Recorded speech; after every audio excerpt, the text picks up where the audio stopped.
There's a point where you just want to curl up into a ball and cry over your mistakes. Mistakes being backing the wrong horse this season. And a safe bet that a show's gonna suck is if anywhere in its description, it mentions a dude going to another world. Yeah, it's another video in the anime YouTube sphere shitting all over an isekai show that's really done nothing wrong besides exist. Well, exist poorly, but it's trying its best, I suppose. Either way, I kinda wanted to talk about this show and maybe put in my 2 cents on why it fails to be an entertaining experience. And as a disclaimer, it fails to be an entertaining experience for me, because for some reason people miss the whole premise of a review being a recount of personal experience to offer an opinion which, as a viewer, you've implicitly agreed to listen to by clicking this video. So now that I've officially talked down to and alienated my entire audience, is literally anyone left watching this thing? No? Didn't think so. Maou-sama Retry. Or Demon Lord Retry. Is it good? Well, let's find out. So 3 episodes into this show and I'm questioning its purpose. Well, besides the quick cash to be made. I'm not gonna go on a rant about how isekai is a plague ruining anime as a whole because blah blah blah, it's just so bad, you guys. There are some out there that I found entertaining and I don't discount the enjoyment others have had with them. This genre obviously has an audience, otherwise it wouldn't continue to be so successful and popular.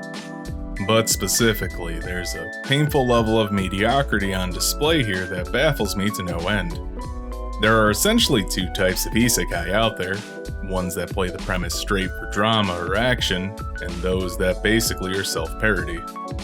The idea here is that there's a massive wink to the audience that you kind of know what this show is about and they don't want to waste your time.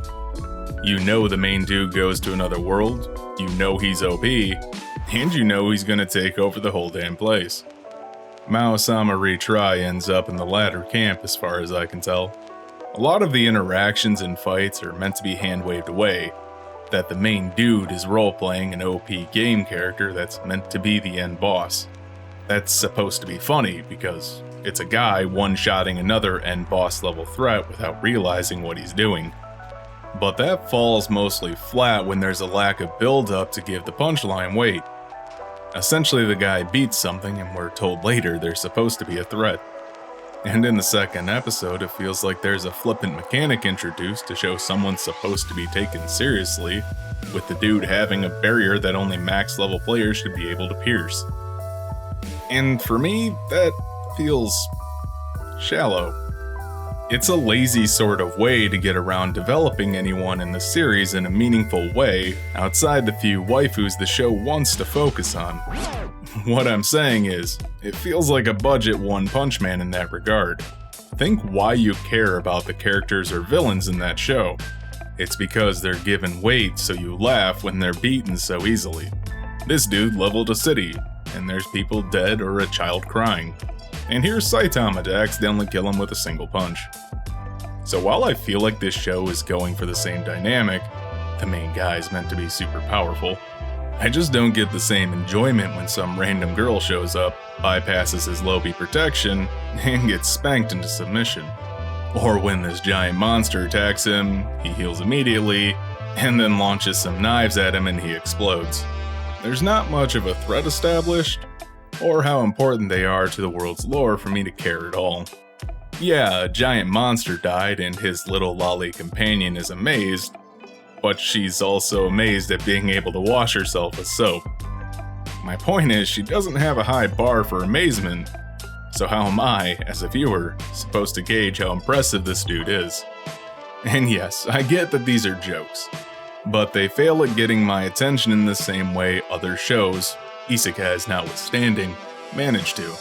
Looking at the last isekai I enjoyed, that time I got reincarnated as a slime, it did more than posthumously establish a character's strength. You see the main characters you've connected with get their asses kicked to verify an enemy is a threat, before the protagonist steps in to end it. Set up and punchline.